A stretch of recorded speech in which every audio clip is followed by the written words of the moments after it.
சிவசங்கரா தேவனே ஸ்ரீ சிவசங்கரா தேவனே.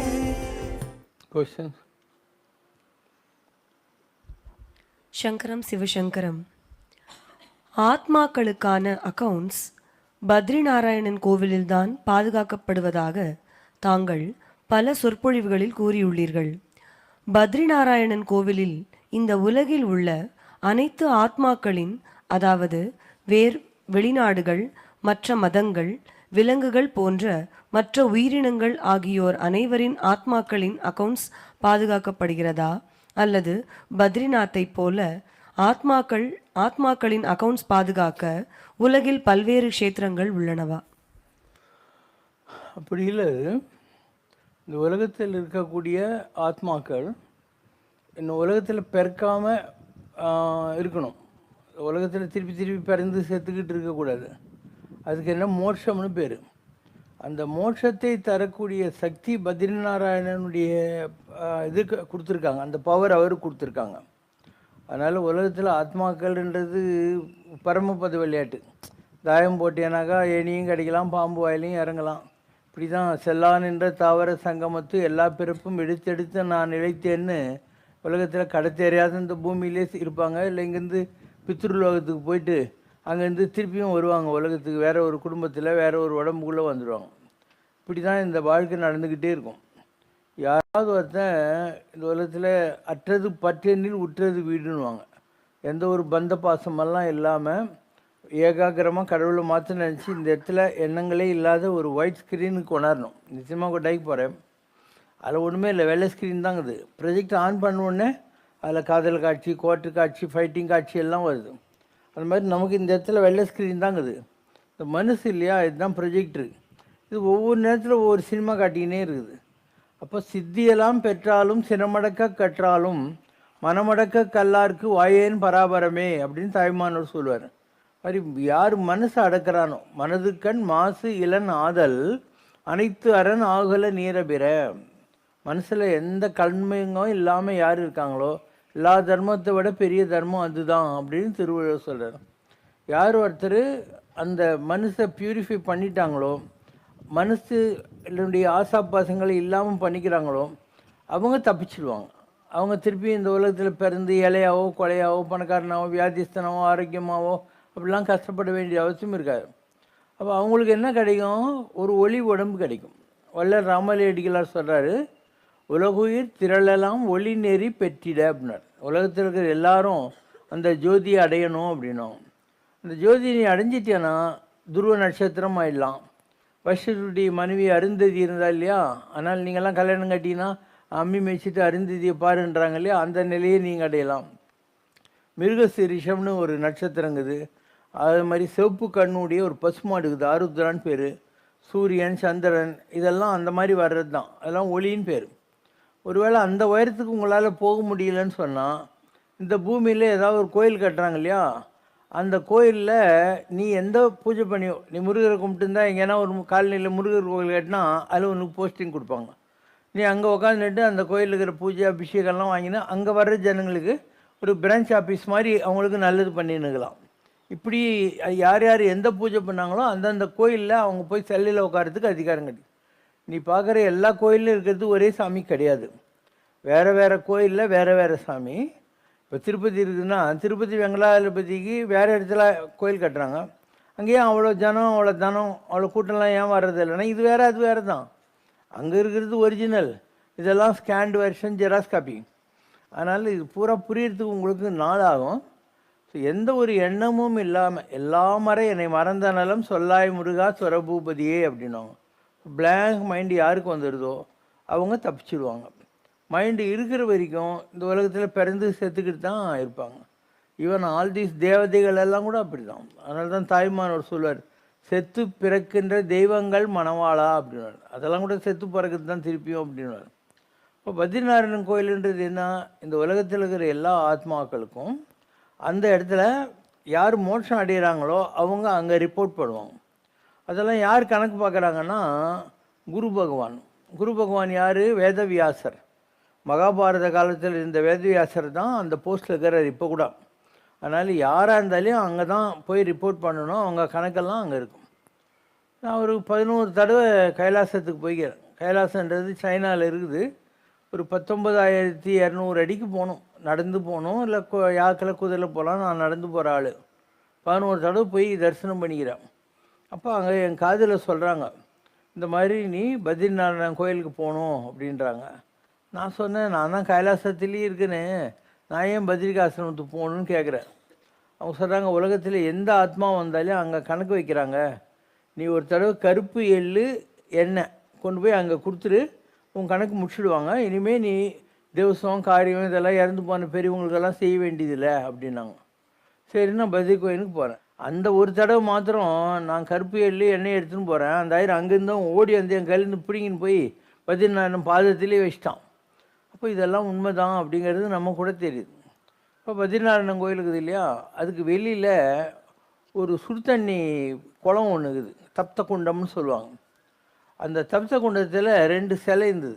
ஆதிசங்கரர் அங்கே போன போது ஒரு சிலை இல்லையா, அதை எடுத்து பத்ரிநாராயணன் கோயிலில் பரிசு பண்ணார். முதல்ல அங்கே கோயில் கிடையாது. அது எப்படி இருக்கும்னா, ஒரு பிள்ளையார் இப்படி பத்மாசனத்தில் உட்காந்துக்கிற மாதிரி இருக்கும், கேதுன்னு சொல்கிறது அது. இன்னொரு சிலை இல்லையா, நீ காஞ்சிபுரம் காமாட்சி அம்மன் கோயிலுக்கு போனேன்னா, காமாட்சி அம்மனை பார்த்துட்டு அங்கே கொடுக்குற குங்குமத்தை இந்த சைடில் போய் அருபலட்சுமின்னு ஒன்று இருக்கும், ஒரு ஷேப்லெஸ்ஸாக இருக்கும், அது மேலே தடவி வீட்டுக்கு எடுத்துன்னு போங்கன்னுவாங்க. ஏன்னா அது அங்கே கிடச்சது, பத்ரிநாராயணன் கோயில் தப்த குளத்தில் கிடச்சது. ஆதிசங்கரர் காஞ்சியில் பரிஷ்டை பண்ணியிருந்தார்.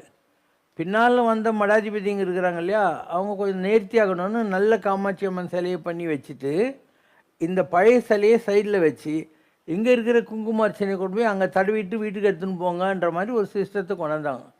அதனால் உலகத்தில் எவ்வளோ பெரிய ஆத்மா வந்தாலும் அவங்க கணக்கெல்லாம் பத்ரிநாராயணன் கோயிலுக்கு இது. எப்போ வந்தாங்க, என்ன பண்ணாங்க, மோட்சத்தை அடைஞ்சிட்டாங்களா அடையலையா, இதெல்லாம் அங்கே எழுதி வச்சுருக்கிறாங்க. இப்படி ஒவ்வொன்றும் ஒரு இது. இப்போ நீங்கள் பார்க்குற 9 கிரகம் இருக்கு இல்லையா, அதெல்லாம் கூட பெரிய பெரிய மகான்கள், ரிஷிகள், சித்தர்கள் தான். இப்போ இடைக்காட்டு சித்தர்ன்றீங்க இல்லையா, அவர் தான் திருவண்ணாமலையில் இருக்கிறது. இடையனாக இருந்து காட்டில் ஆடு மாடெல்லாம் மேய்ச்சி நின்றார் இல்லையா, இடைக்காட்டு சித்தர்னு பேர். அவர் திருவண்ணாமலையில் இருக்கிறார். நீ போய் அசேலிங்கத்தை கும்பிட்ற இல்லையா, அது அவருடைய சமாதி தான். பழனியில் போகிற அங்கே போகருடையது. சட்டநாதர் அப்படின்றாங்க, அது சீர்காழிக்கிட்ட இருக்குது. அப்புறம் புதனுடைய அமைப்பில் இருக்கக்கூடியவர் மதுரை மீனாட்சி அம்மன்ல இருக்கிறார். சுக்கரனுடைய அமைப்பில் இருக்கக்கூடியவர் ஸ்ரீரங்கத்தில் இருக்கிறார். திருப்பதின்றது திங்கள்னா சந்திரன் இல்லையா, அந்த அம்சத்தில் வந்தது. இப்படி எல்லா இடத்துல இருக்கிறதும் ஒவ்வொரு ஃபார்ம் ஆஃப் காட் தான், ஒவ்வொரு கிரகங்கள் அந்தந்த கோயிலில் உட்காந்துன்னு இருக்குது. நீங்கள் அந்த இடத்துக்கு போகிற போது அந்த கிரகத்தினுடைய ஆசீர்வாதம் உங்களுக்கு கிடைக்குது. இப்போ யாருக்காவது வந்து சூரியன் சம்மந்தப்பட்டது, ஒரு ஆஃபீஸில் ப்ரமோஷன் வேணும், இல்லை கொஞ்சம் பேரு புகழ் வேணும், இந்த மாதிரிலாம் இருந்தால் திருவண்ணாமலைக்கு போனால் போகிறோம். அங்கே தான் சூரியனுடைய இது இருக்குது. இப்படி ஒவ்வொன்றுத்துக்கும் ஒரு கணக்கு இருக்குது. அந்த மாதிரி பிரகஸ்பதின்றது 2 இடத்துல இருக்குது, 3 இடத்துல இருக்குது. மெயின் வந்து பத்ரிநாராயணன் கோயில், இன்னொன்று குருவாயூர். குரு வாயூர் ரெண்டும் சேர்ந்தது குருவாயூரில் இருக்கக்கூடியது. அதுக்கப்புறம் திருச்செந்தூர். இப்போ பூண்டி மகான் இருந்தார். அவர் இங்கே உடம்பை விடுறதுக்கு முன்னால் ஒரு ஆள், என்ன சாமி நீங்கள் திருச்செந்தூருக்கு வந்துக்கிறீங்களேன்றான். ஏன்னா அந்த 5 லிங்கத்தில் ஒரு லிங்கம் அவர் பூண்டி மகானுடைய ஆத்மா திருச்செந்தூரில் முருகனுக்கு பேக் சைடு 5 லிங்கம் இருக்கு இல்லையா, அதில் உட்காந்துன்னு இருக்குது. இப்படி உலகத்தில் எந்த கோயிலாக இருந்தாலும், பழைய காலத்து கோயிலாக இருந்தால் அதிலெல்லாம் பவர் இருக்குது. அந்த பவர் எப்படி வருது, நல்லா பூஜை பண்ண ஆத்மா அந்த கோயிலில் தன்னை ஒடுக்கிக்குது. அங்கே போகிற ஜனங்க கொடுக்குறத சாப்பிட்டுக்கிட்டு அவங்களுக்கு நல்லது பண்ணிக்கிட்டு உக்காந்துக்குது. இப்படி தான் இந்த ஆன்மீகம் வளர்றது. கடவுள்னு ஒன்று தனியாக இல்லை. கடவுள்ன்றது காற்று, கடவுள்ன்றது சூரியன், சந்திரன், நட்சத்திரங்கள் எல்லாம் கடவுள் தான். அந்த சக்தியை வாங்கி, இப்போ நீங்கள் எலக்ட்ரிசிட்டிங்க இருக்குது. எலக்ட்ரிசிட்டி எங்கேருந்து வருது, எங்கேயோ ஊட்டியில் குந்தா பைக்காரம் அங்கே இருக்கிற வாட்டர் கொட்டுது இல்லையா, அதுலேருந்து இது வச்சு ஜென்ரேட்டர் வச்சு கரண்ட்டு இந்த இடத்துக்கு கொண்டாந்து விட்றாங்க. இல்லை கல்பாக்கத்தில் இருக்கிற அணுமின் இதில் கொண்டாடுறாங்க. நெய்வேலியிலேருந்து பழுப்பு நிலக்கரி கொண்டாடுறாங்க. இப்போ அந்த எந்த இடத்துல எலக்ட்ரிசிட்டி இருந்தாலும் அதுக்கு ஆரிஜின் வேறு இடத்துல இருக்குது, இன்னொரு இடத்துலேருந்து வருது. அந்த மாதிரி இந்த உலகத்தில் இருக்கிறது ஒரே ஒரு கடவுள் தான். அந்த கடவுள் இப்போ மைக்கா வேலை செஞ்சுன்னு இருக்கார். எலக்ட்ரிசிட்டி லைட்டாக எரிஞ்சின்னுங்கிறாரு, இந்த ஃபேனாக சுற்றுறாரு. இதுக்கு பின்னால் கண்ணுக்கு தெரியாது இயங்கி கொண்டு இருக்கக்கூடிய எலக்ட்ரிசிட்டி நீ கண்ணில் பார்த்துருவியா? இப்படி தான் பார்க்கலாம். அந்த மாதிரி தான் கடவுள் தன்மைன்னு ஒன்று இருக்குது, கடவுள்னு ஒன்று இல்லை. கடவுள் தன்மை. அப்போ நீ கூட கடவுள் ஆகலாம். எல்லாருக்கிட்டையும் அன்பாயிரு, வெறுப்பு விடு, கோவத்தை விடு, பொறாமையை விடு, பாரபட்சம் இல்லாமல் ஆயிடு. இப்போ நீங்கள் உக்காந்துக்கிறீங்க, உங்கள் எல்லோரும் மூக்குக்குள்ளேயும் காற்று போதா? இவங்களுக்கு ஜாஸ்தி இவங்களுக்கு கம்மின்னு இருக்குமா? ஒரு மழை பெய்யுது, சாக்கடை நான் பெய்ய மாட்டேன், ஆற்றுல தான் நல்லா பெய்யுன்னு சொல்லுமா? அந்த மாதிரி எத்துணையும் பேதம் முறாது எவ்வுயிரும் தம்முயிர் போல் எண்ணி ஒத்த உரிமை உடையவராய் யோக்கின்றார் யாவ அவர் உளம்தான் சித்த சத்துருவாய் எம்பெருமான் நடம்புரியும் இடமென நான் தெளிந்தேன். ராமலிங்க அடிகளார். இப்போ எந்த பேதமும் காட்டாமல் எல்லார்கிட்டேயும் காற்று மாதிரி, மலை மாதிரி, சூரியனை மாதிரி, நட்சத்திரம் மாதிரி, சந்திரன் மாதிரி யார் நடந்துக்கிறாங்களோ அவங்கெல்லாம் கடவுள் தான். நீ கூட இந்த மாதிரி நடந்துக்கோ, நீ கூட கடவுள் தான். வையத்துள் வாழ்வாங்கு வாழ்பவர் வான் உரையும் தெய்வத்துள் வைக்கப்படும். எப்படி வாழணும்னு தெரிஞ்சு யார் வாழ்கிறாங்களோ அவங்க ஆகாசத்தில் இருப்பதாக நம்பப்படுகிற கடவுளுக்கு இணையாக அங்கீகரிக்கப்படுவார்கள் அப்படின்னு அர்த்தம். ஸோ ராமர் எங்கே பிறந்தார்? தசரதனுக்கும் கௌசல்யாவுக்கும் பிறந்தார். கிருஷ்ணர் வாசுதேவனுக்கும் தேவகிக்கும் பிறந்து யசோதினால் வளர்க்கப்பட்டார். ராகவேந்திர சாமி இங்கே தான் சிதம்பரம் பக்கத்தில் புவனகிரியில் ஒரு பிராமண குடும்பத்தில் பிறந்தார். மந்திராலயத்தில் அடக்கமாக இருக்கிறாரு. ஷிரடி பாபா ஹைதராபாத்தில் பிறந்தார். ஷிரடியில் போய் அவருடைய இது அடக்கமாக இருக்குது. இயேசுநாதர் மாட்டுத் தொழுவத்தில் பெத்லகேமில் மரியாளுக்கும் ஜோசப்புக்கும் பிறந்தார். எல்லாரும் உலகத்தில் பிறந்தவங்க தான், எல்லாரும் உலகத்தில் பிறந்தவங்க தான். அவங்க ஏதாவது ஒரு வகையில் இந்த உலகத்துக்கு நல்லது செய்கிற போது அவங்க கடவுளுக்கு இணையாக மதிக்கப்படுகிறார்கள், வணங்கப்படுகிறார்கள். யாரோ ஒருத்தர் உன்னை நல்லா படிக்க வச்சு உனக்கு வேலை வாங்கி கொடுத்து உன்னை வாழ்க்கையில் முன்னுக்கு கொண்டாந்தாருன்னு நீ என்ன சொல்லுவேன்? அவர் எனக்கு கடவுள் மாதிரிங்க அப்படின்னு இல்லையா? ஒன்று யார் உயர்த்துகிறாங்களோ அவங்க கடவுள் மாதிரி. அந்த மாதிரி நீ கூட கடவுள் ஆகலாம். நீ நல்ல செய். கடவுள்ன்றது என்ன? நன்றுடைய யானை. யார்கிட்ட எல்லா நல்ல குணங்கள் தான் அவன் தான் கடவுள். ஆனால் தீயது ஒன்றில்லானை, கெட்ட குணம்னு எதுவுமே இருக்கக்கூடாது. ஒரு வெள்ளை வேஷ்டிக்குது 8 கஜம் 8 முழம், அதில் எங்கேயோ கொஞ்சம் வண்டி கறி நெய் இதெல்லாம் இருக்குதுன்னா, கரை இருக்குதுன்னா அது சரியாக வராது. ஆனால் குறை இருக்கக்கூடாது. ஸோ குறையே இல்லாத ஒரு நிலையை அடைஞ்சிட்டியானாக்கா அதுதான் கோவிந்தன்றது. கோன்னா ஆத்மா. அதனால் இந்த நம்ம எல்லார்கிட்டேயும் அந்த ஆத்மா தாங்குது. பசுன்னா ஆத்மா. அதனால் நம்ம எல்லார்கிட்டேயும் பசு பற்றி இருக்கார். நம்மக்கிட்டலாம் கோ இருக்குது, ஆத்மா இருக்குது. அதனால் நம்மலாம் கூட கோவிந்தன் தான். அதனால தான் ஆழ்வார் என்ன சொல்கிறாரு? வெள்ளத்தில் உள்ளானும் வேங்கடத்து மெய்யானும் பார்க்கடலில் பள்ளி கொண்டிருக்கிறவன் திருப்பதி மலை மேலே உட்காந்து இருக்கிறவன் உளன் கண்டாய் நன்னெஞ்சே இருக்கான். எங்கே? உள்ளுவார் உள்ளத்து உளன் கண்டாய் நன்னெஞ்சு. யாரெல்லாம் கும்பிட்றாங்களோ அவங்க எல்லார்கிட்டையும் அந்த பெருமாள் தாங்கிறார், அந்த முருகன் தாங்கிறார். உங்கள் நெஞ்சத்தில் ஒரு குகை இருக்குது, அந்த குகைக்குள்ளே இருக்கக்கூடிய ஜோதி தான் முருகன். அதனால் அவனுக்கு என்ன பேர்? குகப்பெருமான். இப்படி எல்லா கடவுள்களும் நம்ம உடம்புல வேறு வேறு இடத்துல இருக்குது. இந்த கை இருக்குது இல்லையா, இதுதான் இந்திரன். நம்முடைய பாதம் இல்லையா, அதுதான் விஷ்ணு. நம்முடைய இதயம் இல்லையா, அதுதான் முருகப்பெருமான். நம்முடைய கண் இருக்குது இல்லையா, இதுதான் சந்திரன் சூரியன். ஆதித்யோ சந்திரன் நயனஹா அப்படின்னா சந்திரனும் சூரியனும் 2 கண். நம்ம மூக்கில் போகிற காற்று இல்லையா, அதுதான் வாயு. நம்ம உடம்புல இருக்கிற ஹீட்டு இல்லையா, அதுதான் அக்னி பகவான். நம்ம உடம்புல தண்ணி இருக்குது இல்லையா, அதுதான் வர்ண பகவான். ஸோ அத்தனை கடவுளும் நம்ம கிட்டக்கிறாங்க. நம்மக்கிட்ட மாத்திரம் இல்லை, இந்த உலகத்தில் இருக்கிற இயல்பு முதலாகிய எல்லா ஜீவராசிகளும் அந்த கடவுள் தான் இருக்குதுங்க. வேறு வேறு இடத்துல இருக்குது. இப்போ நமக்கு மகாலட்சுமி இந்த இடத்துல வச்சாங்க. ஏன்னா இதயத்தில் இருந்தால் கொஞ்சம் தயவுதாட்சியம் பார்த்து மற்றவங்களுக்கு உதவி செய்யணுன்ற எண்ணம் வரும். பசுமாட்டுக்கு எங்கே வச்சாங்க? பின்பக்கம் வச்சாங்க. அப்போ அது போடுற கோமியம், அது போடுற சாணி எல்லாம் உங்கள் வீட்டுக்கு நல்லது. அந்த காலத்தில் என்ன ஓட மாதம் ஆயிடுச்சு. ஸோ வீடு பெருக்கிறது, முழுகிறது, சுத்தம் பண்ணுறதுக்கெல்லாம் சாணியும் இது பண்ணாங்க. அது மடியிலேருந்து வர்ற பாலை வச்சு பால், தயிர், வெண்ணெய், நெய் இதெல்லாம் பண்ணி யூஸ் பண்ணாங்க. அப்போ அதுக்கு பின்பக்கம் மகாலட்சுமி இருக்குது. குதிரை இருக்குது இல்லையா, அதுக்கு முன்பக்கத்தில் இருக்குது. அதனால் இந்த கர்நாடகாவில் இருக்கிற மடாதிபதிங்கெல்லாம் என்ன பண்ணுவாங்க, அவங்க தலை மேலே இப்படி தட்டு வச்சுக்குவாங்க பிரசாதம். குதிரை 2 தோள் மேலே 2 கால் வச்சு அப்படி சாப்பிடும். ஏன்னா ஐகிரீவர் குதிரைன்றது அந்த இடத்துல இருக்குது. இப்படி ஒவ்வொரு ஜீவராசிக்கிட்டேயும் இருக்கிற இடம் வேறு, ஆனால் எல்லா கடவுளும் இருக்காங்க. இந்த வௌவால் மாத்திரம் சாப்பிட்றது போகிறது 2ம் ஒரே வாயில் தான். இந்த கோயிலுங்களெல்லாம் கொள்ளடிச்ச தர்மகர்த்தாங்கெல்லாம் இருப்பான்ல, அவன்லாம் வௌவால். அதனால தான் எல்லா கோயிலையும் தூங்கின்னு உட்காந்துருப்பானுங்க. எல்லாம் தப்பு தண்டை பண்ணி கோயில் சேர்த்து கொள்ளைட்டு போனவனுங்க. அதனால் எல்லாத்தையும் கடவுள் பார்த்துன்னுக்கிறான். கடவுளுடைய நன்மையிலிருந்து யாரும் விட்டு கொடுக்கப்பட மாட்டாங்க, அவனுடைய தண்டனையிலிருந்து யாரும் தப்பிக்க மாட்டாங்க. திருமுறையில் சொல்கிறாரு, கண்காணி இல்லை என்று கள்ளம் பல புரிவார், காணுங்கால் கண்காணி என்று ஒன்று இல்லாத இடமில்லை காணுங்கிறார். கண்காணி என்ன? சூப்பர்வைசர். அதனால தான் டீ எஸ்டேட்லாம் கண்காணின்னுவாங்க. கண்காணிக்கிறவன் அர்த்தம். அவன் இல்லாத இடம்னு ஒன்றும் கிடையாது. எல்லா இடத்துலேருந்தும் கடவுளுடைய கண்கள் நம்மளை பார்த்துக்கிட்டே இருக்கு. ஆனால் இந்த ஜனங்க ஒன்றை மதிக்கிறாங்களா, மிதிக்கிறாங்களா, ஒன்று மாலை போடுறாங்களா, செருப்பு அடிக்கிறாங்களா, அதெல்லாம் கண்டுக்காத. ஒன்றுக்கு கடவுள்கிட்ட நல்ல பேர் வாங்கினா நீ மனம் மொழி மெய்களால் ஒரே மாதிரி இருக்கணும். மனசு ரஃப்பாக இங்கே இருக்குதுன்னு வச்சுக்கோ, மொழின்னா இங்கே இருக்குது, மெய்னா உடம்பு. ஸோ நீ எதை நினைக்கிறியோ அதை பேசு, என்ன பேசியோ அதே மாதிரி நடந்துக்கும். இது மனோ வாக்கு காயம்ன்றாங்க. மனம் மொழி மெய்ங்கிறாங்க. நீ உள்ள நினைக்கிறது ஒன்று, வெளியே பேசுறது ஒன்று, நடந்துக்கிறது ஒன்று. அப்படின்னு தான் நீ உருப்பட மாட்டேன். மூணும் ஒன்றாகணும். மற்றவங்க தப்புன்னு சொல்லட்டும், ஆனால் உன் மனசாட்சி படி நீ கரெக்டாக நினைக்கணும், கரெக்டாக பேசணும், கரெக்டாக நடந்துக்கணும். அப்போது நீ மக்களை பற்றி கவலைப்பட தேவையில்லை, மேலக்கிறவன் பார்த்துட்டே இருக்கிறான். இதெல்லாம் ஆன்மீகத்தில் பெரிய நிலைகள்.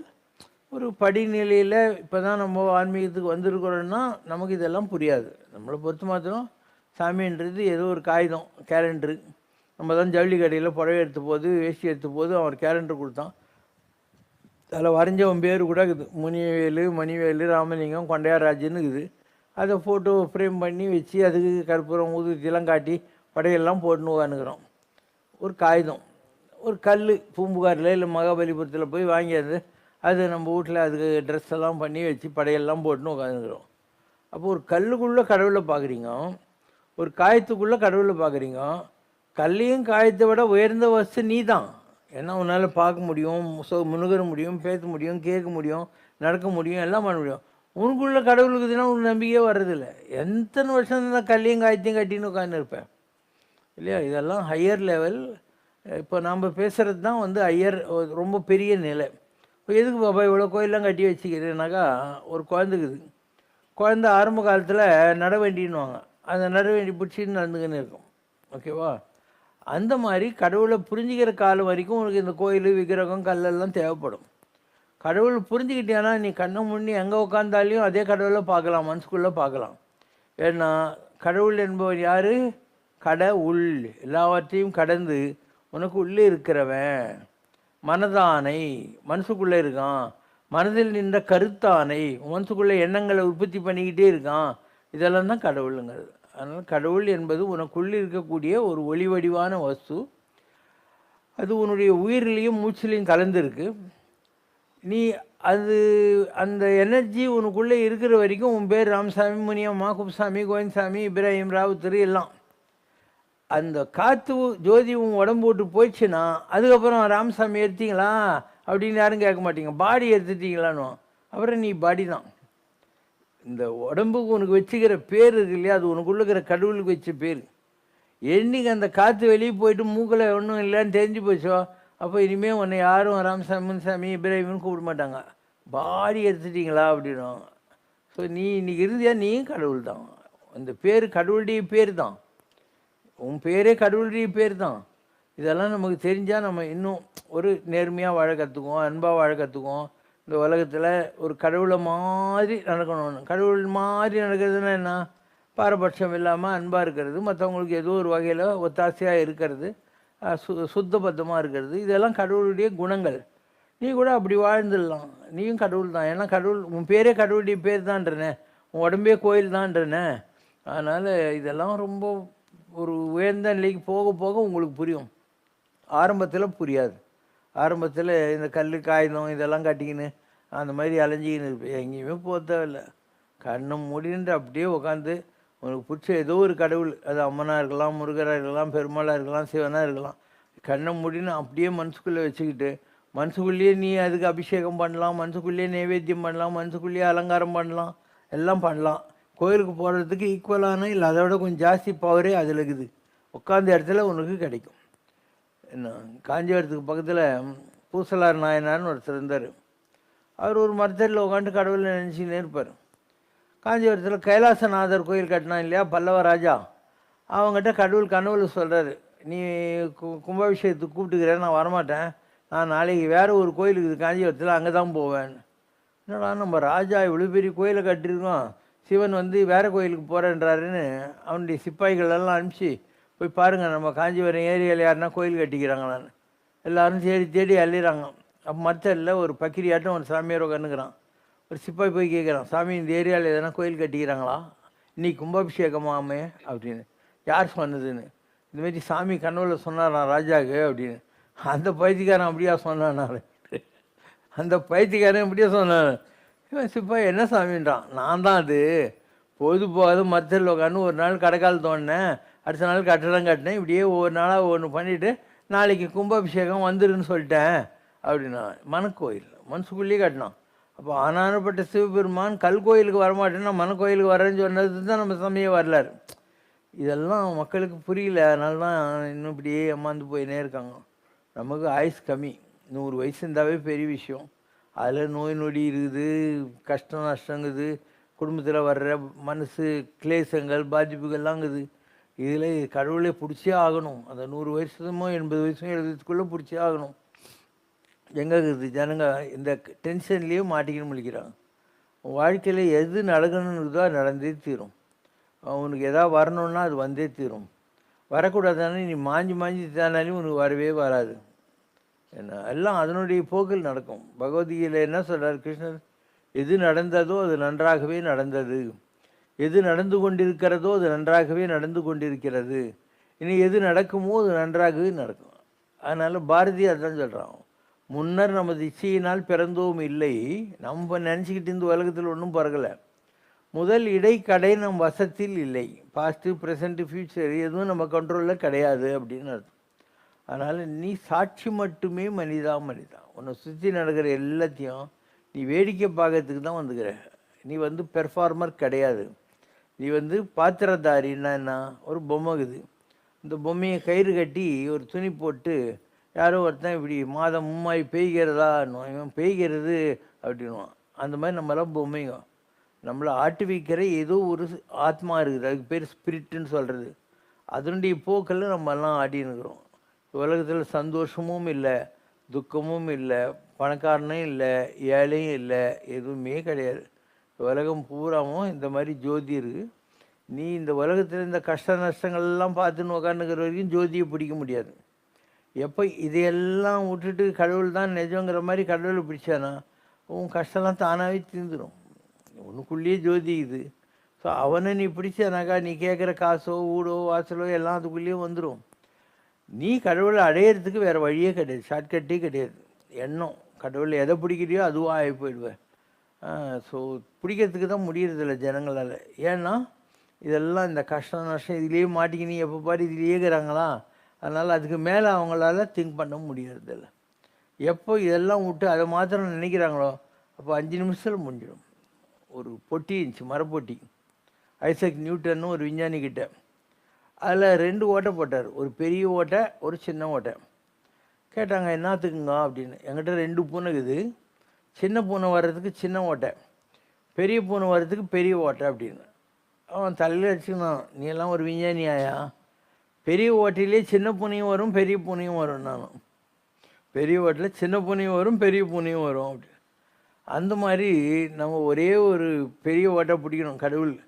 அதுக்குள்ளே நீ கேட்குற சின்ன ஓட்டைங்கள்லாம் வந்துடும். காரு ஸ்கூட்ரு வீடு வாசல் பொண்டாட்டி கல்யாணம் குழந்தை குட்டி எல்லாம் அதுக்குள்ளேயே வந்துடும். இதுக்கு தனி ஓட்டம் அதுக்கு தனி ஓட்டெல்லாம் போட தேவையில்லை, ஒன்றே ஒன்று தான் கடவுள், அதுக்குள்ளே எல்லாம் வந்துடும். இதெல்லாம் உனக்கு புரிஞ்சதுன்னா நீ ஆன்ம ஞானி ஆகிட்டுன்னு அர்த்தம். இது தெரியாதுங்கிற வரைக்கும் நீ அஜ்ஞானி ஆகிறன்னு அர்த்தம். அஜ்ஞானம்னா என்ன, ஒரு இருக்கிற உண்மையும் தெரியாமல் இருக்கிறது. ஞானின்னா என்ன, இருட்டில் இருந்த ஒரு விஷயத்தை கண்டுபிடிச்சவான்னு அர்த்தம். அதனால் நீங்கள்லாம் கூட நான் சொல்கிற ரூட்டில் திங்க் பண்ணிக்கினே வாங்க. இதெல்லாம் திங்க் பண்ணியிருந்தா வியாபாரத்தை யார் பார்ப்பாங்க, குடும்பத்தை யார் பார்ப்பாங்கன்னு நினைக்க வேணாம், தானாக நடக்கும் எல்லாம். அந்த பெரிய ஓட்டிலே சின்ன ஓட்டம் வந்துடும், எல்லாம் வந்துடும். நீ ஒரு பெரிய கம்பெனியில் வேலை செய்கிற, அந்த கம்பெனிக்காரன் உனக்கு கன்வீனியன்ஸ் அலவன்ஸ் கொடுக்குறானா, உனக்கு வீட்டு வாடகை கொடுப்பானா, போனஸ் கொடுப்பானா, அந்தமாரி எல்லாம் கிடைக்கும். உங்கள் உலகத்தில் இருக்கிற ஒரு சாதாரண முதலாளியே இவ்வளவும் கொடுக்குறான். கடவுள் உலகத்தின் முதலாளி, ஆண்டவன் உலகத்தின் முதலாளி, அவனுக்கு நான் ஒரு தொழிலாளி, அவனா கொடுக்காமையா விட்டுருவான்? எல்லாம் கொடுப்பான், டெஃபினட்டாக கொடுப்பான். விஷ்ணு பக்தனாக இருந்த பக்த பிரகலாதன் தான் மறுபிறவியில் சுவாமி ராகவேந்திரராக வந்தார். தங்கள் உடலுக்குள் இருக்கும் ஆத்மாவும் சுவாமி ராகவேந்திரர் தான் என்று தாங்கள் அருளுரையில் கூறியிருக்கிறீர்கள். தங்களுக்கு மரண அனுபவம் கிடைத்த போது சுவாமி ராகவேந்திரர், பொன்னன் என்ற குரு பகவான், பழனி முருகப்பெருமான் மூவரும் தான் காட்சி கொடுத்திருக்கிறார்கள். இதில் எங்களது கேள்விகள்: சுவாமி ராகவேந்திரர் ஒரு மாத்வ குடும்பத்தில் பிறந்து வைஷ்ணவ பந்ததியில் வந்தவர். முருகப்பெருமான் சைவ குடும்பத்தைச் சேர்ந்த சைவ பந்ததியில் வந்தவர். இரண்டு வித்தியாசமான கல்ட்டில் வந்தவர்கள் இணைந்து தங்களுடைய மரண அனுபவத்தின் போது காட்சி கொடுத்ததற்கு ஏதாவது தெய்வீக காரணங்கள் இருக்கின்றனவா? இந்த லைட் இருக்குது, அந்த லைட்டுக்கு என்ன ஜாதி சொல்லுவ நீ? இல்லையா, அது வைஷ்ணவமா சைவமா ஏதாவது சொல்ல முடியுமா? அந்த மாதிரி ஆத்மாவுக்கு ஜாதி கிடையாது, மதம் கிடையாது, ஒரு மண்ணாங்கட்டியும் கிடையாது. இன்னும் சொல்லப்போனால் ஆண் பெண் கூட கிடையாது. ஆண் பெண்ணுன்றதெல்லாம் உடலில் உருவாகக்கூடிய சில பகுதிகள், அவ்வளோதான். அதனால் ஆத்மா என்பது ஒரு ஜோதி, அது ஆணும் இல்லை பெண்ணும் இல்லை. First point. ரெண்டாவது பாயிண்ட்டு, ராகவேந்திரராக இல்லை, அவர் ஜீவசமாதியில் போய் உட்காண்டார். ஒரு பிறவியில் பிரகலாதனாக இருந்தார். அதுக்கு அடுத்து வரக்கூடிய நேரங்களில் வியாசராயர் என்ற பிறவியில் வந்தார். அதுக்கு அடுத்து ராகவேந்திரா வந்தார். ராகவேந்திரா எங்கே பிறந்தார்? சிதம்பரம் பக்கத்தில் புவனகிரியில் பிறந்தார். எங்கேயோ மந்திராலயத்தில் போயிட்டு அவர் சமாதி ஆகிறார். கேட்குறான் அந்த சுல்தான், எதுக்கு இந்த ஊருக்கு வந்துக்கிறீங்க அப்படின்னு. அவர் சொல்கிறார், நான் பிரகலாதனாக இருந்தபோது இந்த இடத்துல ஒரு யாகம் பண்ணிக்கிறேன், அந்த பவர் இங்கே இருக்குது, அதனால் நான் இங்கே சமாதி ஆகணும். சரின்றான்.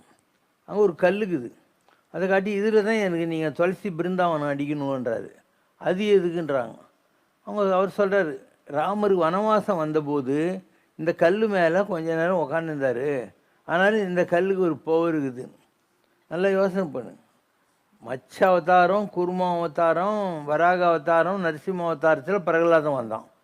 அதுக்கப்புறம் பரசுராம வாமனை எல்லாம் ஆயிட்டு ராமர் வந்தார். அப்போ 4வது அவதாரத்தில் வந்தவன் 8வது அவதாரத்தில் வந்த ராமர் எந்த கல் மேலே உட்காந்தான்னு சொல்கிறான் பாத்தியா? இதுதான் ஆத்மான்றது.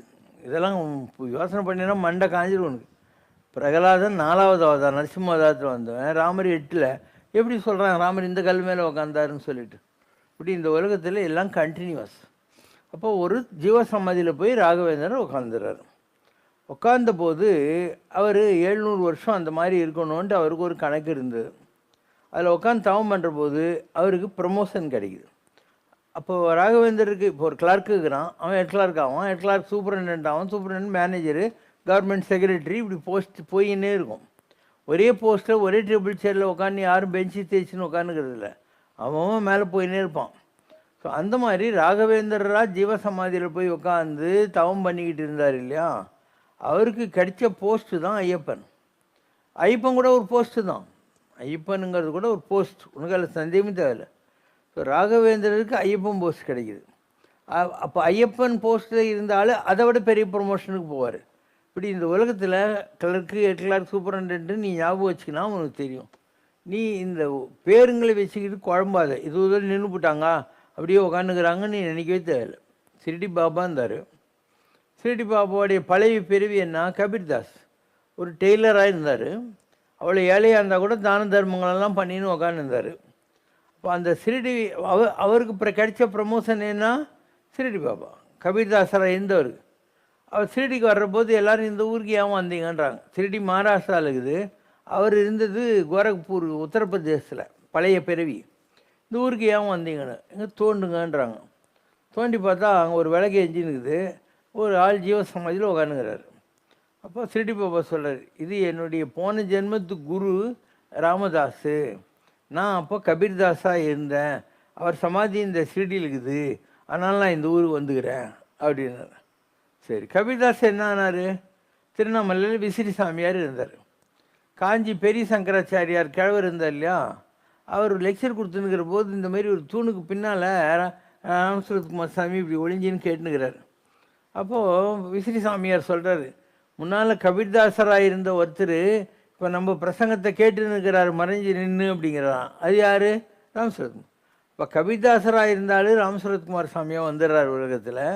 ஏன்னா அவரும் யூபி இவரும் யூபி, அந்த ஆத்மாவுக்கு கிட்ட கிட்ட இருக்கிறதுக்கு வாய்ப்புகள் நிறைய இருக்குது. ஷிரடி சாய்பாபா ஆனார் இல்லையா, அவர் இன்னைக்கு ஆல்மோஸ்ட் வெங்கடாஜலபதி மாரி ஆகிவிட்டார். ஏன்? அவருடைய குரு யார்? வெங்கடேசா. ஷிரடி பாபா கிட்ட கேட்குறாங்க, உங்கள் குரு யார் அப்படின்னு. வெங்குசா அப்படின்னாரு. வெங்குசான்னா வெங்கடேசா. இவர் ஷிரடியில் உட்காந்துக்கிறாரு. அப்போ அந்த வெங்குசான்ற கிழவர் வர்றாரு. அங்கே இருக்கிற ஒரு மலட்டு பசுமாட்டை காட்டி அதில் பால் கறந்து கொண்டான்றார். இவர் போகிறாரு, மலட்டு பசுமாடு பால் வரல. அவர் போய் அவர் கையில் அந்த பசுமாட்டு இப்படி தடவுறார். அப்போ அவர் உடம்புல இருந்த அந்த சக்தியை அந்த பசுமாட்டுக்கு மாற்றுறாரு. இவர் போய் பால் கொண்டாடுறாரு. அந்த பாலை கொடுத்து குடிச்சுக்கோன்றார். அப்போ 5-6 பசங்க மென்டல் ஆட்டம் கல் எடுத்து அடிக்கிறாங்க. குரு சொல்கிறார், வெங்குசா, எங்கிட்ட இந்த பவர் உங்ககிட்ட கொடுத்துட்டேன், அவங்கெல்லாம் இப்போ மயங்கி விழுந்துட்டாங்க பாரு, கல் எடுத்து அடிச்சதுனால. என்னை நினச்சி அவங்க மேலே தண்ணி தெளி, அவங்கெல்லாம் தலைக்கு வந்துடுவாங்கன்னு. இவர் போய் தண்ணி தெளிச்சோடனே எல்லாம் எழுந்திரிச்சிடறாங்க. அப்போ இந்த வெங்கடாஜலபதியோட பவர் வெங்குசா கிட்ட இருக்குது. வெங்குசா பவர் ஷிரடி சாய்பாபா கொடுக்குறாரு அப்படிங்கிறதும் உங்களுடைய வரலாற்றில் வருதான். இப்படி இந்த உலகத்தில் யாரோ யாருக்கோ கொடுத்துன்னே இருக்கிறாங்க. யாரோ யாருக்கோ. ராகவேந்திரர் ஐயப்பசாமி ஆயிடுறாரு. எப்படியான்றியா, மந்திராலயம் போனியானா முதல்ல ராகவேந்தர் சமாதிக்கு போகிறதுக்கு முன்னே வெளியே ஒரு அம்மன் கோயில் இருக்கும். அவங்க சொல்லுவாங்க, இது மஞ்சள மாதா அப்படின்வாங்க. ஸோ மஞ்சள மாதாவை கும்பிட்டுட்டு நீ ராகவேந்தரை போய் தரிசனம் பண்ணணும். சபரிமலைக்கு போறியா, அப்போ அங்கே என்ன இருக்குது? மஞ்சள மாதா. மாளிகை பொருத்தம்மா மஞ்சள மாதாவே என்று இல்லையா, அதனால் அங்கே மஞ்சள மாதா இருக்குது. ராகவேந்தராக இருந்தவர் தான் ஐயப்பனாக வர்றார். இப்போ ஐயப்பனாக இருந்தவர் என்ன ஆனார் அப்படின்னா, நம்ம கோயிலில் பூரண பிரம்மம் இல்லை, அந்த போஸ்ட்டை பிடிச்சிட்டாரு. ஒரு பக்கம் வெங்கடாஜலபதி, வராகர்னா பிரம்மர், இன்னொரு பக்கம் நரசிம்மர், சமாரமூர்த்தி, பாதி ஆண் பாதி பெண், 10 அவதாரங்களும் சேர்ந்த ஒரு அம்சம். அப்போ நம்ம கோயிலில் இருக்கிறது யார்? ராகவேந்தராக இருந்து ஐயப்பனாய் ஐயப்பங்கையில் இருந்து நேராக இன்றைக்கி இந்த புது வடிவத்தை பிடிச்சிக்கிற இந்த கலியுகத்தில் இந்த மாதிரி ஒரு கோயில், ஒரு விக்கிரகம் எங்கேயும் நீ பார்க்க மாட்டேன். எல்லாம் சேர்ந்து இருக்குது. 10 அவதாரமும் இருக்குது, அண்டு 3 முகம் இருக்குது, பாதி ஆண் பாதி சிவனாக இந்த இடத்துல உட்காந்துன்னு இருக்குது. இப்படி எல்லாம் ஒன்றுக்கு மேலே ஒன்று வந்துன்னே தான் இருக்கும் உலகத்தில். இதெல்லாம் சாதாரண நிலையில் உனக்கு புரியாது. உனக்கு தெரிஞ்சதெல்லாம் இந்த உடம்பு தான். நான் பேசுகிறது ஆன்மா சம்மந்தப்பட்ட பாஷை. அப்போது இவ்வளோ ஒரு நல்ல இடத்த க்ரியேட் பண்ண முடியுது. காலெலாம் நம்ம யார் தெய்வம் தேவையே இல்லை, நம்மளே வசதியாக தாங்கிறோம். அது என்ன ஒன்றுமே பஞ்சம் இல்லை. இதெல்லாம் எப்படி முடியுதுன்னா பவர் இருக்கணும். எலக்ட்ரிசிட்டி இருந்தால் தான் ஃபேன் வேலை செய்யும், மைக் வேலை செய்யும், பல்ப் எரியும். மாதிரி பவர் இருக்கணும். பவர் இருந்தால் நீ நினச்சதெல்லாம் நடக்கும். வேண்டியாங்கு எய்தலால் தவம் யாண்டும் முயலப்படும். என்ன நினைக்கிறோ அதெல்லாம் நடக்கும். அதனால் தவம் செய் என்று வள்ளுவர் சொல்கிறார். எண்ணியாங்கு எய்துவர் எண்ணிய திண்ணியராக பெறின். நல்ல ஃபோக்கஸாக நினச்சா எல்லாமே உலகத்தில் நடக்கும்ன்ற மாதிரி. அப்போது நான் சாதாரண ஆள் தான். நான் ஆலங்காயன்னு ஒரு கிராமத்துலேருந்து வந்த ஆள் தான். அப்படி இதெல்லாம் எப்படி பண்ண முடியுது? பேங்கில் காலெலாம் கடை வாங்குறது இல்லை, யார்கிட்டையும் பிச்சை எடுக்கிறது இல்லை. இவ்வளோ அழகாக எல்லாத்தையும் பண்ணிட்டு இந்த மாதிரி எங்கெங்கேயும் இருந்து தான் நீங்கள்லாம் வந்துக்கிறீங்க. இவ்வளோ பேர் வச்சு இதெல்லாம் பண்ண முடியுது, எல்லாம் வசதியாக தான் நடத்த முடியுது. இவ்வளோ அழகாக வேறு இந்த இடத்த வச்சுன்னுக்குறோம். யாருன்னா சம்பளத்துக்கு இருக்கிறாங்களா? நீங்கள் தான் பெருக்கிறீங்க, நீங்கள் தான் பூஜை பண்ணுறீங்க, நீங்கள் தான் எல்லாம் செய்கிறீங்க. இப்போ இதெல்லாம் பண்ணணுன்னா ஒரு பவர் இருக்கணும். அந்த பவர் தவத்தினால வர்றது, அதிகாரத்தினால வராது. ஒரு ஆஃபீஸில் நீ சம்பளம் கொடுத்து ஆளை வேலைக்கு வச்சா வேலை செய்ய மாட்டேன்றான். அப்போ நான் கட்டி மேய்க்கிறேன், எல்லோரும் நல்லா தானே இருக்கீங்க, நல்லாவும் வேலை செய்கிறீங்க, இந்த இடம்லாம் இவ்வளோ அழகாக வச்சுருக்கீங்க, இதெல்லாம் எப்படி நடக்குதுன்னா கடவுளுடைய சங்கல்பத்தில் நடக்கும். இப்போ நீ யாரை பிடிக்கணும்? கடவுளை பிடிக்கணும். நீ கடவுளை பிடிச்சா எல்லோரும் கடவுளுக்கு வேண்டியவங்க தானே. அப்படி எல்லாருடைய ஒளியும் அந்த கடவுள் தாங்கிறான். அவங்க மைண்டில் அந்த மாதிரி வரும். இப்போ எந்த கோயிலையாவது இந்த மாதிரி குட்டி குட்டி குழந்தைங்கள்லாம் டெய்லி உட்காந்துன்னு இருப்பாங்களா? அவங்க உங்களுக்கு வேலை செஞ்சு எசப்ளேட் வாங்கி கை கழுவுக்கு தண்ணி கொடுப்பாங்களா? பெயிண்டிங் எல்லாம் பண்ணி கொண்டாந்து ஏதோ ராஜா ரவிவர்மா மாதிரி காட்டி கை தட்டுவாங்க. அவங்களுக்குள்ளேயும் கடவுள் தாங்கிறது.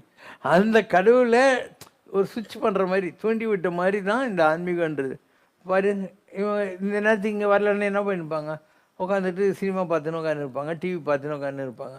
இவங்கெல்லாம் அப்படி இல்லை. வீட்டில் சொல்லுவாங்க, நாங்கள் ஹோம் ஒர்க்கெல்லாம் பண்ணிட்டு ரெடியாக இருப்போம், பாப்பாக்கிட்டே எங்களை கூட்டின்னு போயிடணும் அப்படின்னு சொல்லுவாங்க. ஒரு குழந்தை தாயின் கருவில் இருக்கும்போது ஆத்மா சஹஸ்ராரத்தின் வழியாகத்தான் அந்த உடலுக்குள் வருகிறது என்றும், ஒரு குழந்தை பிறக்கும்போது அதன் சஹசிராரம் திறந்தே இருக்கிறது என்றும் அது கூறுகிறது.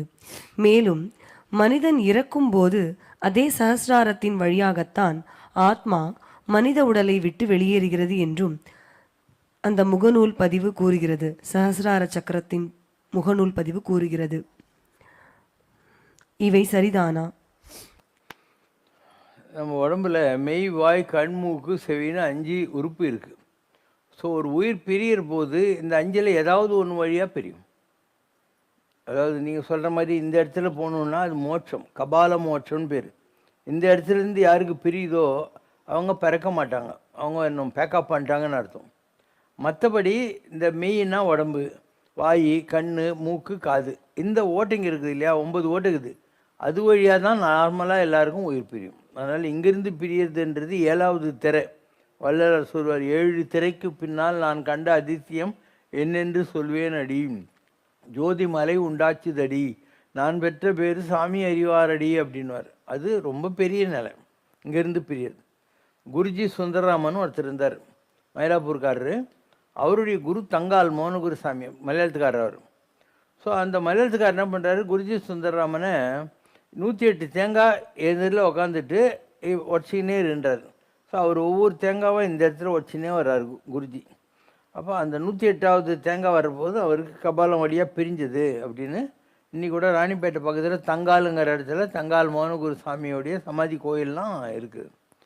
இப்படி ஒவ்வொருத்தருக்கும் சில வழிமுறைகள் தெரியும், எதுலேருந்து வந்தாங்களோ அதில் போவோம். ராமர் தண்ணி சம்மந்தப்பட்டவரா, அதனால் அவர் சரையு நதியில் போனார். சீதை பூமாதேவியா, அதனால் பூமி புழக்க அதுக்குள்ளே போனான். திருஞான சம்பந்தர் இருக்கார் இல்லையா, அவர் ஆகாசம் ஜோதி, அதனால் கிருபானந்த வாரியார் திருஞான சம்பந்தனும் ஆகாசில் போயிட்டாங்க. ஏரோப்ளேன்லேயே செத்து போட்டார் வாரியார் சாமி. பட்டினத்தார் காற்றுலேருந்து வந்தவர், திருவொத்தியூரில் கூடக்குள்ளே என்னை மூடி வைன்னு சொல்லி 3 தடவை வெளியே வந்து 3வது தடவை காணாமையே போய் காற்றுல கலந்துட்டார். இன்னைக்கு கூட திருவொத்தியூர் பக்கத்தில் பட்டினத்தார் சமாதி இருக்குது. இப்போ யார் எதுலேருந்து வந்தாங்களோ அதில் போவாங்க. இந்த 5ல் ஏதோ ஒன்று தூக்கலாக இருக்கும், அதில் அவங்க திருப்பி போவாங்க. அதுக்கு பேரண்ட் எலிமெண்ட்டுன்னு கெமிஸ்ட்ரியில் சொல்கிறது. அதனால் கபால மோட்சம் என்பது ரொம்ப பெரிய நிலை, எல்லாருக்கும் அது கிடைக்காது. மற்றபடி இந்த 5 பாட்டில் எதுலேருந்து வந்தாங்களோ அதில் போவாங்க. ஒரு பாயசங்குது, பாயசத்தில் முந்திரி பருப்பு, திராட்சை, பச்சை கற்பூரம், பால், சர்க்கரை எல்லாம் இருக்கும். ஏதோ ஒன்றுத்தில் பைத்தம் பருப்பு இருக்கும், அது பைத்தம் பருப்பு பாயசம், சேமியா பாயசம், ஜவ்வரிசி பாயசம், அரிசி பாயசம், ரவை பாயசம், அதில் ஒன்று தானே மாறுது. அந்த மாதிரி நம்ம எல்லோரும் பாயசம்தான், நமக்குள்ளே ஏதோ ஒன்று தூக்கலாகுது, அதுதான் கண்ணுக்கு தெரியுது. அதனால தான் ராமர் தண்ணியில் போகிறது, சீதை பூமிக்குள்ளே போகிறது, அந்த மாதிரி. 1000 இதழ் கொண்ட சஹஸ்ர கமலத்தில் இருந்து ஒரு ஊசி முனையில் தேன் வைத்த மாதிரி அமிர்தம் சுரக்கிறது என்றும், ஜலந்தர பந்தனத்தின் மூலம் அதை தொண்டைக்குழிக்கு கீழே இறங்க விடாமல் லாக் செய்யக்கூடிய ஆற்றல் பெற்ற மகான்கள் அவர்கள் உடல் மெலிந்து போனாலும் நீண்ட காலம், அதாவது 3000 ஆண்டுகள் கூட உயிர் வாழ முடியும் என்று தங்களது சமீபத்திய அருளுரை ஒன்றில் தெரிவித்திருக்கிறீர்கள். இறப்பு என்பது மகான்களின் உடலுக்குத்தான் என்றாலும் அதை நிர்ணயம் செய்வது இறைவன் தானே. அப்படி இருக்கும்போது ஜலந்தர பந்தனத்தின் மூலம் தங்களது வாழ்நாளை நீட்டித்து கொள்ளும் வல்லமை எவ்வாறு மகான்களுக்கு கிடைக்கிறது? பீஷ்மர் மாதிரி தான் விரும்பும் போது மரணத்தை தழுவிக்கொள்வதற்கும் ஜலந்தர பந்தனத்தின் மூலம் தன் ஆயுளை நீட்டித்துக் கொள்வதற்கும் ஏதாவது வேறுபாடு இருக்கிறதா? ஒரு செல்ஃபோன் இது, அது நீங்கள் பேசினே இருந்தியானா என்ன சொல்கிற, இரு சார்ஜ் இறங்கிடுச்சு நான் சார்ஜ் பண்ணின்னு வர்றேன்னு சொல்லுவேன். ஒரு டிரான்சிஸ்டர் இருக்குது, அது பாடிக்கினே இருந்தாக்கா பேட்ரி போயிடுது, நீ பேட்ரி மாற்ற வேண்டியது. டார்ச் லைட்டு யூஸ் பண்ணினே இருந்தானா பேட்ரி மாற்ற வேண்டியது. அந்த மாதிரி யார் இந்த பாடியை பயன்படுத்துகிறாங்களோ அவங்களுக்கு வயசு 70லேருந்து 100க்குள்ளே தான். இந்த உடம்பை அப்படியே ஒடுக்கிடுவாங்க. அப்போ என்ன ஆகும்னாக்கா, அந்த மூச்சு இருக்கு இல்லையா, அந்த மூச்சு இந்த இடத்துல லாக் பண்ணிவிடுவாங்க. அப்படி லாக் பண்ணிட்டாக்கா அந்த உடம்பு அப்படியே தான் இருக்கும். இந்த இடத்துலேருந்து எல்லாருக்கும் தான் அமிர்தம் வருது, உங்களுக்கு கூட தான் வந்துன்னு இருக்குது. ஆனால் அது இந்த தொண்டைக்குழி வழியாக போய் இந்த வயிற்றில் நெருப்பு இருக்குது இல்லையா, அதில் வேஸ்ட் ஆகி போயிடுது. ஸோ யாருக்கு இந்த யோகா சக்தி கிடைக்குதோ அவங்க இப்படி உக்காந்துருவாங்க. இப்போ இங்கே லாக் ஆகிடும். இப்போ இங்கேருந்து ஒரு நாளைக்கு ஒரு குண்டூசி அளவுக்கு தேன் மாதிரி ஒன்று வரும். அதை வச்சுக்கிட்டு அவங்க எவ்வளோ நாள் வேணும்னா உயிரோடு இருக்கலாம். அந்த உடம்பு எங்கே உட்கார வச்சாங்களோ அதில் அந்த ஒரு ட்ராப்பு குடிச்சின்னு அதுதான் அமிர்தன்றது அப்படியே இருக்கலாம். அப்போ அவங்க என்ன பண்ணுவாங்க, இந்த உடம்புல இருக்கக்கூடிய எண்ணத்தினால காசிக்கு போவாங்க.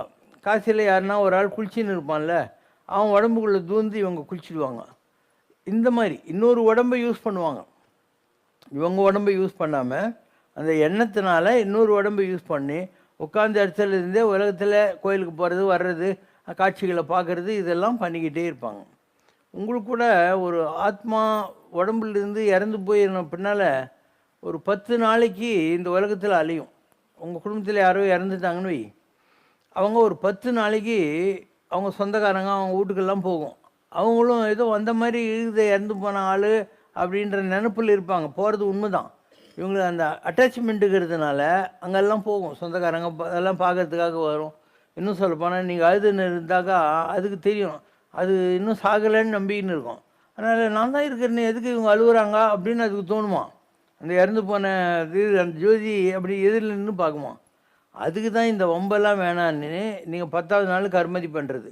உட்காந்து ஒரு கோயிலில் பண்ணுற மாதிரி ஒரு கல் வச்சு இதுதான் முன்சாமி நாயகர் அப்படின்னு கோயில் இருக்கிற மாதிரி ஒரு குச்சி வச்சு அது கொடிமரம் மாதிரி பண்ணி இதுதான் இந்த கோயில் கொடிமரம்னு சொல்லி எள்ளு இதெல்லாம் எடுத்து உலகத்தில் 3 விஷயங்குது.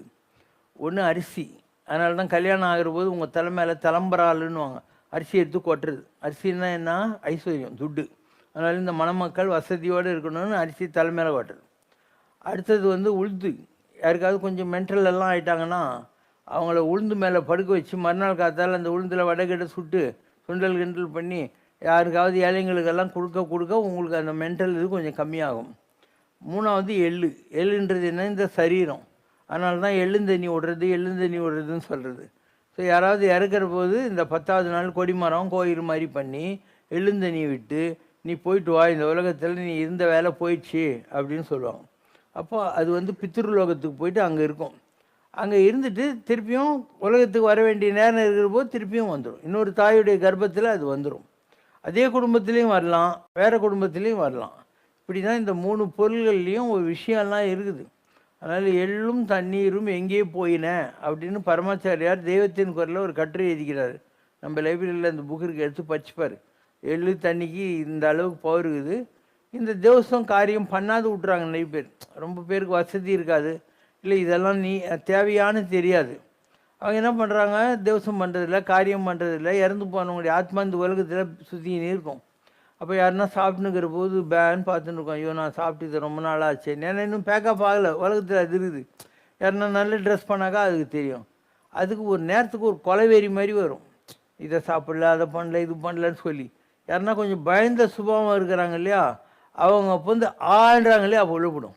இதுதான் காற்று கருப்பு பேய் பிசாசுன்றது. நீ பயப்படாமல் இருந்தால் உன் உடம்புக்குள்ளே எந்த காற்றும் வரவே வராது. நீயா வந்து பயந்து போய் கூப்பிட்டுக்கிற, அப்போ என்ன பண்ணும், நீ அயிர் பண்ணால் கூட இருப்ப, அது நல்லா கோழிக்கறி சாப்பிடும். ஏன்னா அதுக்கு என்ன வேணுமோ அதை ஒன்றை வச்சு சாப்பிடும், ஒன்றை வச்சு அதெல்லாம் யூஸ் பண்ணிக்கிட்டே இருக்கும், ட்ரெஸ் பண்ணிக்கும். சரி, இறந்து போன காற்று எந்த உடம்புக்குள்ளே வந்துக்குதோ அது என்ன பண்ணும், தன்னுடைய பழைய சொந்தக்காரங்க இருப்பாங்கல்ல அவங்களுக்கெல்லாம் போய் துணிமணி அதெல்லாம் வாங்கி கொடுக்க சொல்லும். ஒன்றை யூஸ் பண்ணிக்கும், உனக்கு தெரியவே தெரியாது நம்ம வாழ்க்கையில் என்ன நடக்குதுன்னு சொல்லி. அதனால் பயந்தால் தான் இதெல்லாம் நடக்குது. எல்லார் உடம்புலையும் எல்லா காற்றும் வராது. ஒரு தேங்காய் எண்ணெய்க்குது, அது நீ பேப்பர்லையா பிடிப்ப, பேப்பரில் சர்க்கரை உப்பு தான் கட்டுவேன். தேங்காய் எண்ணெய்க்கு தனியாக கண்ணாடி பாட்டில் ஏதாவது வச்சுருப்பேன். அந்த மாதிரி ஒவ்வொரு காற்றுக்கும் தேவையான ஒரு உடம்பு இருக்குது. எல்லா உடம்புக்குள்ளேயும் எல்லா காற்றும் வரவே முடியாது. சில உடம்புகளுக்கு இந்த பிரேத பூதாதிகளை ஹோல்டு பண்ணுறதுக்குள்ள அந்த ரிட்டைனர்ஷிப் இருக்கிறதுனால அவங்களுடைய உடம்புல தான் அந்த காற்றுலாம் வரும். எல்லார் உடம்புலையும் வராது, நீ பயப்படவே தேவையில்லை. அதனால் அதனுடைய போக்கில் எல்லாம் நடக்கும், நீ பயப்படாத இருந்தால் போகிறோம். இந்த தேவசம் காரியம்லாம் நல்லது தான். இப்போது இந்த உலகத்தில் பிறந்து ஏதோ ஒரு வகையில் இவ்வளோ தண்டை செலவு பண்ணின்னுக்கிறோம். அதனால் என்ன பண்ணோம், ஒரு சடங்கு மாதிரி பண்ண முடியலன்னா கூட இறந்தவங்களுடைய சாம்பலெல்லாம் எடுத்துன்னு ஒரு காவேரி, கங்கை, கோதாவரி, யமுனை எங்கேயாவது போய் அதில் கரைக்கிற போது நீயே கும்பிட்டுக்கோ, இந்த ஆத்மாவுக்கு சாந்தி கிடைக்கும்னு. அப்போ கூட ஒரு காரியம் பண்ண புண்ணியம் உனக்கு கிடைக்கும். ஆனால் ஒரு நல்ல இடத்துக்கு போகணும், கடவுள்கிட்ட ப்ரே பண்ணணும். எனக்கு வசதி இல்லைன்னு சொல்லு. அப்போ அதுக்கு பித்ரு தேவதைகள் டிபார்ட்மெண்ட் இருக்குது கடவுள்கிட்ட. அவங்க சரி தொலையுது, இந்த ஆத்மாவை கடத்தி ஏற்றிடலான்னு நினைப்பாங்க. அதனால் இது எல்லாம் மூத்தோர் சொல் வார்த்தை அமிர்தம்ன்ற மாதிரி, ஆண்டாள் மேலையார் செய்வனகள்னு சொன்ன மாதிரி இதெல்லாம் உண்மைதான். ஆனால் மக்களுக்கு இதெல்லாம் யாரும் எடுத்து சொல்லலை. அப்படியே சொல்லியிருந்தா கூட இந்த காலத்தில் இருக்கிற இந்த இருங்கெல்லாம் வந்து துட்டு பிடுங்கணும். அதனால் என்ன பண்ணுவான், இன்றைக்கி ஒரு திவசம் பண்ணோன்னா 1,00,000 இல்லை, ஒரு காரியம் பண்ணுனாக்கா 1,00,000 பட்ஜெட்டு. எத்தனை பேர்கிட்ட 1,00,000 வச்சுன்னு உட்காந்துக்கிறாங்க. இது இந்த மாதிரி சில காரணங்கள். திவசம் பண்ணனாலையும் ஒரு 5,000 கம்மி யாரும் பண்ண மாட்டானுங்க. அது போக அமாவாசை தர்ப்பணம் பண்ணணுன்னும் ஐயர் என்ன பண்ணுவான், அமாவாசை அன்றைக்கி அவனுக்கு 10 பேர்கிட்ட வந்திருக்கோம். இவன் ஸ்கூட்டரில் ஏதோ வந்துகிட்டே இருக்கேன் அப்படின்வான். இங்கே வந்து ஃபோன் பேசிக்கிட்டே இருப்பான். நம்ம இதெல்லாம் செய்யறதுக்கு கூட ஆள் இல்லை. அதனால் நீ என்ன பண்ணு, திவசம் காரியம்லாம் பண்ணுறதுக்கு ஐயர் நிறைய கேட்குறான், உனக்கு சரியான ஆள் கிடைக்கலன்னா பேசாமல் காஞ்சிபுரம் பக்கத்தில் இங்கே செங்கல்பட்டுக்கிட்ட சிராத்த நாராயணன் கோயில்னு இருக்குது. அந்த கோயிலில் போய் 400 கட்டினேன்னா அந்த கோயிலில் பெருமாளே தேவசம் பண்ணுறாராம் உன் சார்பில். அந்த 11 பேருக்கு அவங்க கோயில்லையே மடப்பள்ளியில் சமைச்சு போட்டுருவாங்க. அதை பண்ணு. இல்லைங்க, மத்திய கைலாசம் இருக்குது இல்லையா, ராஜ்பவன் கிட்ட, அந்த மத்திய கைலாசில் பிள்ளையாரே வந்து தேவசம் பண்ணுற மாதிரி ஒரு சதங்கு இருக்குது. அங்கே போய் பண்ணிக்கோ. இது கூட எனக்கு பண்ண முடியல சாமின்றியா, எப்பயாவது போவே இல்லை காசி ராமேஸ்வரம் இங்கேனா நல்ல கோயில்கள்லாம் போகிற போது அதில் பண்ணு. ஸோ இது உன்னுடைய நன்றி தான் இதெல்லாம். இந்த உலகத்தில் நீ பிறந்திருக்க, கண்ணுக்கு அது வாய்முகெல்லாம் வச்சு ஏதோ கஞ்சியோ கூழோ ஏதோ ஒன்று கொடுத்து வளர்த்த பெரியவங்க இருக்கிறாங்க இல்லையா, அவங்க கொடுத்த உடம்பு வச்சு தானே நீ இன்றைக்கி இதெல்லாம் பண்ணின்னு இருக்க. அதுக்கு ஒரு நன்றி தான் இதெல்லாம். அதனால் இதெல்லாம் செஞ்சால் நல்லது. செய்கிறதுக்கு வசதி இல்லாதவங்க நான் சொன்ன மாதிரி சிராஜநாதன் கோயிலுக்கு இங்கெல்லாம் போங்க. எப்பயாவது முடிஞ்சாக்கா நீங்கள் காசி கயா ராமேஸ்வரம் போனீங்கன்னாக்கா அங்கே பண்ணுங்கள். அங்கே கூட ஐயர்கிட்டலாம் போனால் துட்டு கேட்பாங்க. நீ ஏன் என்ன பண்ணு, அங்கே உட்காந்து அவங்கள நினச்சின்னு ப்ரே பண்ணிவிடு. அந்த கோயிலுக்குள்ளே போய் சாமிக்கிட்ட வேண்டிக்கோ, அவங்களுக்கெல்லாம் ஆத்ம சாந்தி கொடுங்க. இது கூட நான் பண்ண மாட்டேன் பாப்பான்றியா. அப்போ 12 வருஷ காலத்துக்கு ஒருக்கா மகோதய புண்ணிய காலம்னு வரும். 12 வருஷத்துக்கு ஒருக்கா வரும். அன்றைக்கி எல்லா சிவன் கோயிலும் ஃபுல் நைட்டு திறந்துருக்கும். என்ன பேர், மகோதய புண்ணிய காலம். நீ அந்த நைட்டில் திறந்துருக்கிற சிவன் கோயிலுக்குள்ளே எல்லா ஆத்மாங்களும் வருது. உங்கள் இறந்து போன பெரியவங்க இவங்க எல்லாருக்கும் அன்றைக்கி ஃப்ரீ என்ட்ரி. நீ அங்கே போய் என்னுடைய இந்த ஆளுங்க எல்லாம் வந்து சந்தோஷமாக இருக்கணும், அவங்களுக்கு எந்த கஷ்டம் இருக்கக்கூடாது பித்திருலோகத்தில் அப்படின்ற மாதிரி வேண்டிக்கினா அது கூட பவர் உண்டு. அதனால் உனக்கு எது வசதியோ அதை பண்ணு. எண்ணம் தான் வாழ்க்கை. திங்கிங் மெஷின் பேர் மனுஷன்னா. எண்ணத்தில் நீ நல்லது நினைக்க அதுக்கு பவர் உண்டு. துட்டு இல்லைன்னு நினைக்கவே தேவையில்லை. துட்டே தேவையில்லை, எண்ணங்கள் தான் வாழ்க்கை. குறை ஒன்றுமில்லை மறைமூர்த்தி கண்ணா, குறை ஒன்றும் இல்லை கண்ணா, குறை ஒன்றுமில்லை கோவிந்தா.